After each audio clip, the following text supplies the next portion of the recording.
Alright, so today's movie review is a film called The Floating Weeds from 1959 from director Yasujiro Ozu, and he's a well-known and famous Japanese director. And kind of a behind-the-scenes detail about this film in particular, it's a color remake of his film from 1934, of A Story of Floating Weeds. And what's cool is Criterion recently released these two movies together on Blu-ray and 4K about a month ago, and I think that's pretty cool that they were able to do that. Because sometimes there's remakes and whatnot, and they're not by the same director, but this is one of those rare cases where it is, and so therefore they release it together in one big package. So I think that's pretty cool. And so now I'll get to my thoughts on the plot itself. So the plot for The Floating Weeds 1959, that was pretty good. I gave it a 3 out of 5. I think the idea of the story is more interesting than is actually executed.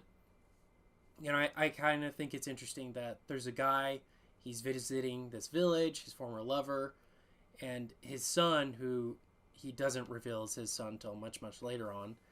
I thought that was a much more interesting dynamic between the characters.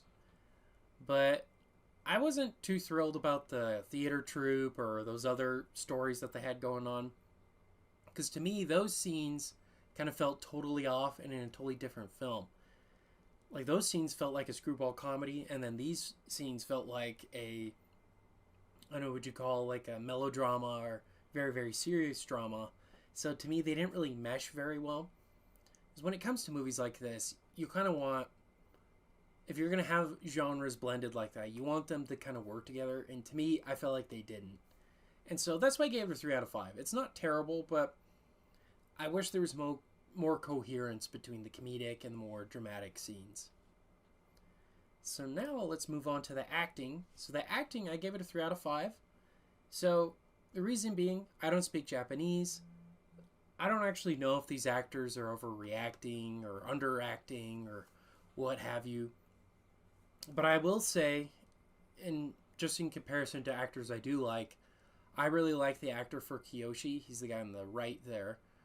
I thought he was a great young star, like a James Dean or I don't know, later on like a Harrison Ford. But he's a great like role model or star type of character, actor rather. I liked him. And then the other actor I really liked was Komajaru, the actor for Komajaru rather. He's a theater troupe leader. He's Kiyoshi's father.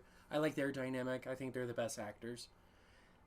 The girl actors, this is where I'm not sure if this is just different culture or just bad acting. I thought they were a bit too annoying for me. But like I said, I don't know if this is their proper acting style and whatnot. You know, I'm not an acting coach or anything like that.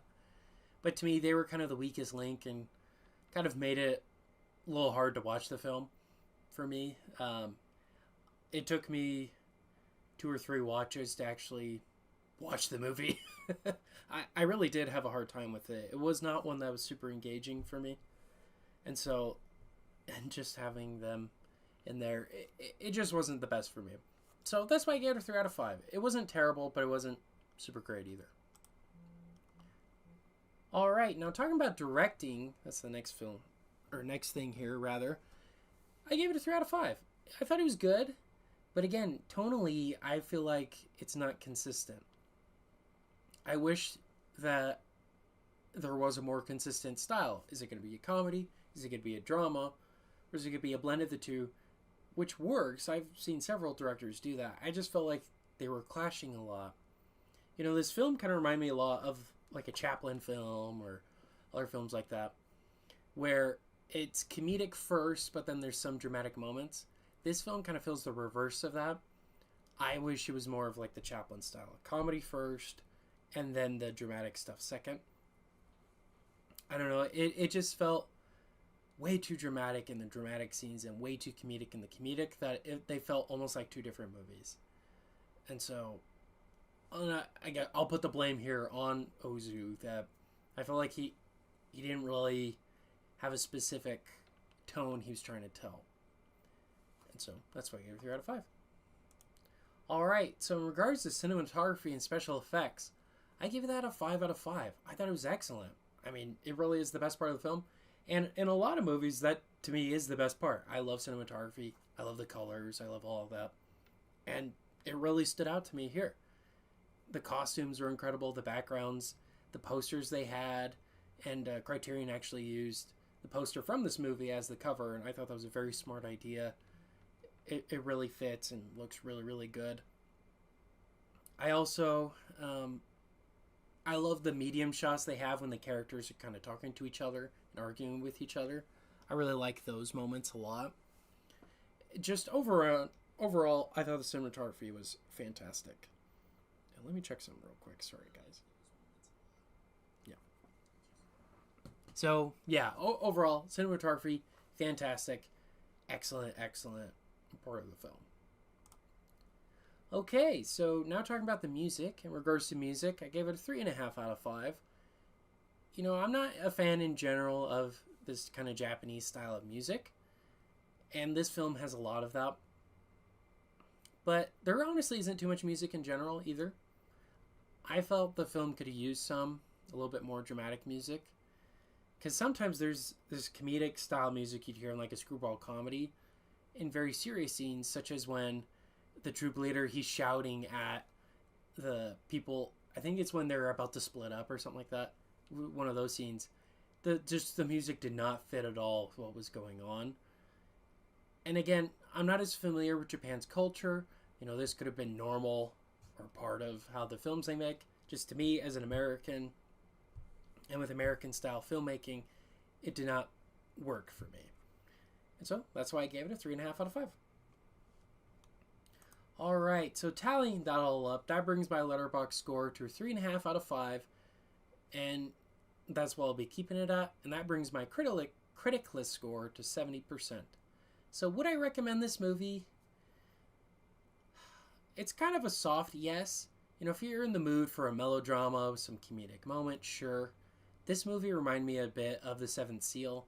You know, there's a theater troupe and whatnot in that movie. But that one, you could tell the whole time, even from the very beginning, it's going to be a serious movie.